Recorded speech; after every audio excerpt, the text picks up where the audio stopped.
नमस्कार दोस्तों, आप सभी दोस्तों का हमारे चैनल पर बहुत बहुत स्वागत है। दोस्तों, आज जो मैं ये सच्ची घटना लेकर आया हूँ, ये सच्ची घटना मध्य प्रदेश की राजधानी भोपाल की है। दोस्तों, भोपाल में एक राजेश नाम के व्यक्ति के ऊपर हत्या का आरोप था और उसी हत्या के आरोप में उसे उम्र कैद की सजा हुई थी। दोस्तों, अब राजेश जेल की सलाखों से बचने के लिए वो ऐसा षड्यंत्र रचता है जिससे वो कानून की नज़रों में अपने आप को मृत साबित कर देता है। बड़ी ही रोचक कहानी है दोस्तों। आइए दोस्तों, आप लोगों को कहानी से रूबरू कराता हूँ, लेकिन उससे पहले आप लोगों से फिर वही निवेदन है कि अपने इस छोटे भाई के वीडियो को एक लाइक कर देना और चैनल को सब्सक्राइब कर देना, क्योंकि आपके एक लाइक करने से और सब्सक्राइब करने से मेरा वीडियो बनाने का हौसला बढ़ता है। आइए दोस्तों, कहानी की ओर ले चलता हूँ। दोस्तों, भोपाल के नीड़बल एरिया में हरिनगर के गांव में एक राजेश नाम का व्यक्ति रहता था। इसके ऊपर सन 2014 में एक हत्या का आरोप था और उसी हत्या के आरोप में उसे पुलिस ने गिरफ्तार किया था और उसके ऊपर केस चल रहा था। दोस्तों, सन 2016 में कोर्ट ने उसे उम्र कैद की सजा उसी केस में सुनाई थी जिससे वो जेल में बंद था। दोस्तों, राजेश जब जेल में बंद था तभी उसके घर पर उसके पिताजी की मृत्यु हो जाती है और उसी पिताजी की मृत्यु के कारण उसे 14 दिनों के लिए घर आने का मौका मिल जाता है।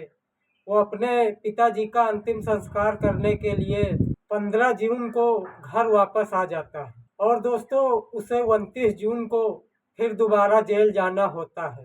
दोस्तों, अब जेल से आने के बाद में राजेश अपने पिताजी का अंतिम संस्कार करता है और सारे क्रियाक्रम करता है।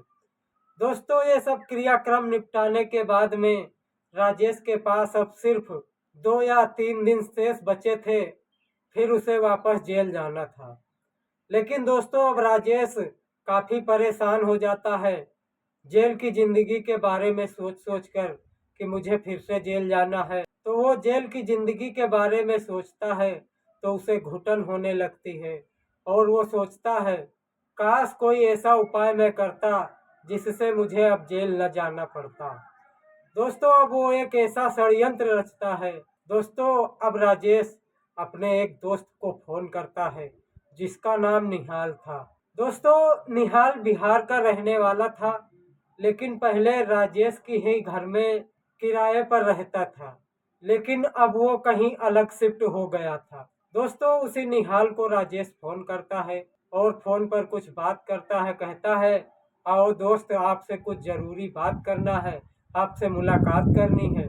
दोस्तों, अब राजेश और निहाल मिलते हैं, आपस में कुछ बातचीत होती है और राजेश उसे अपना प्लान बताता है, लेकिन दोस्तों निहाल मना कर देता है। कहता है इसमें मैं आपकी कोई सहायता नहीं कर सकता हूँ।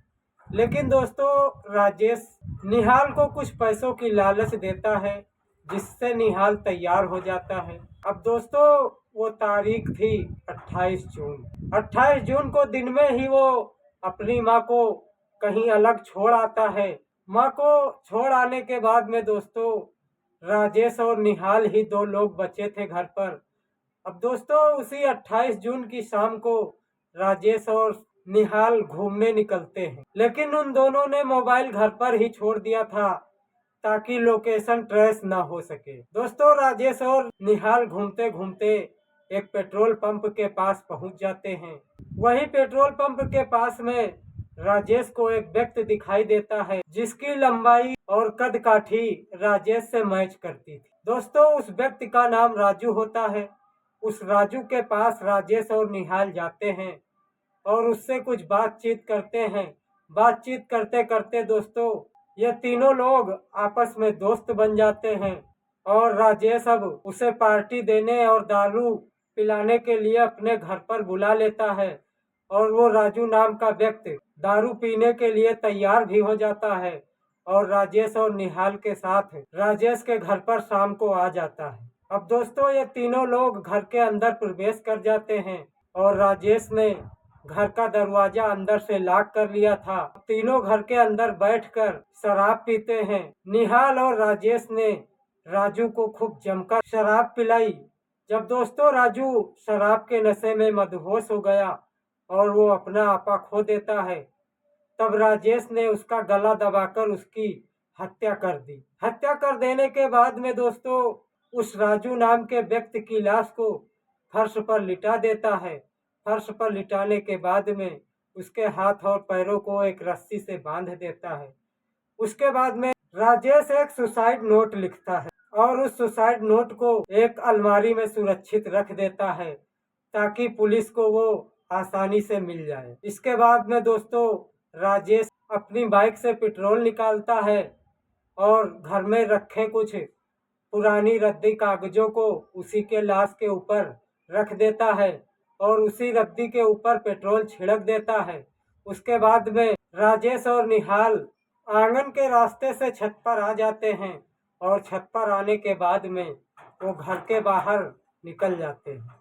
बाहर निकलने के बाद में अब दोस्तों राजेश खिड़की से माचिस जलाकर उसी कमरे में फेंक देता है जिस कमरे में राजू की लाश पड़ी थी। माचिस फेंककर उसमें आग लगा देता है। उसके बाद में दोस्तों ये दोनों वहां से फरार हो जाते हैं। राजेश साउथ इंडिया चला जाता है और निहाल गुजरात चला जाता है। अब दोस्तों तारीख आ जाती है 29 जून। उधर जेल प्रशासन इस राजेश नाम के व्यक्ति का इंतजार करते हैं कि वो कैदी आता ही होगा, लेकिन दोस्तों लोकल पुलिस से उन्हें एक सूचना मिलती है कि जिस राजेश नाम के व्यक्ति को आज हाजिर करना था उसने आज आत्महत्या कर ली है। एक सुसाइड नोट भी मिला है जिसमें साफ साफ लिखा है, मैं स्वयं आत्महत्या कर रहा हूँ और आत्महत्या करने का कारण मेरी उम्र कैद की सजा है। अब केस बंद करने की तैयारी चल रही है। दोस्तों जेल प्रशासन भी केस बंद करने के लिए तैयार हो जाते हैं, लेकिन दोस्तों इस घटना में 24 घंटे बाद एक नया मोड़ आ जाता है। दोस्तों जब लोकल पुलिस को उसके पोस्टमार्टम की रिपोर्ट मिलती है तो दोस्तों रिपोर्ट में साफ साफ लिखा था कि राजेश की मृत्यु का कारण आग नहीं है बल्कि उसका किसी ने गला दबाकर उसकी हत्या कर दी है।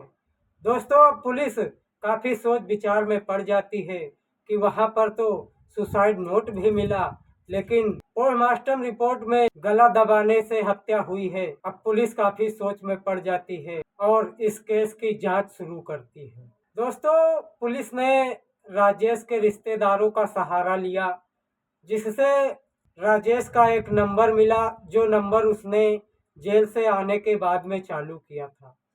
दोस्तों पुलिस उसी नंबर पर फोन लगाती है लेकिन फोन बंद बताता है। लोकेशन ट्रेस करती है तो लोकेशन उसका भोपाल का ही मिलता है। उसके बाद में पुलिस कॉल डिटेल चेक करती है तो एक नंबर पर कई बार बात होने की जानकारी मिलती है। दोस्तों पुलिस उस नंबर पर भी संपर्क करती है लेकिन वो नंबर भी बंद बताता है। दोस्तों अब पुलिस उस नंबर की कॉल ट्रेस करती है तो उस नंबर का लोकेशन गुजरात का आता है।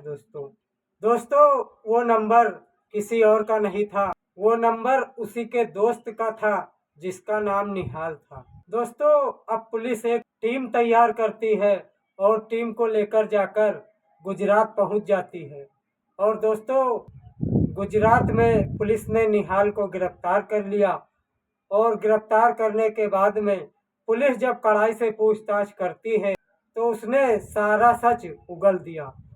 दोस्तों उसी निहाल के जरिए पुलिस उस राजेश तक भी पहुंच जाती है और उस राजेश को भी पुलिस गिरफ्तार कर लेती है और फिर से इसको दोबारा जेल भेज देती है। दोस्तों इस घटना को सुनाने का मेरा कोई गलत उद्देश्य नहीं है, न ही मैं किसी के दिल को ठेस पहुंचाना चाहता हूं। दोस्तों मैं तो सिर्फ आप लोगों को जागरूक कर रहा हूं ताकि आप लोग जहां भी रहें सुरक्षित रहें। दोस्त यदि मेरी ये वीडियो आप लोगों को जरा भी पसंद आई हो तो मैं आप लोगों से दोबारा हाथ जोड़कर निवेदन करता हूं कि अपने इस छोटे भाई के चैनल को सब्सक्राइब कर देना और मेरे वीडियो को एक लाइक कर देना। मिलते हैं फिर किसी अगले वीडियो में ऐसी ही दिलचस्प कहानी लेकर। तब तक के लिए जय हिंद, वंदे मातरम।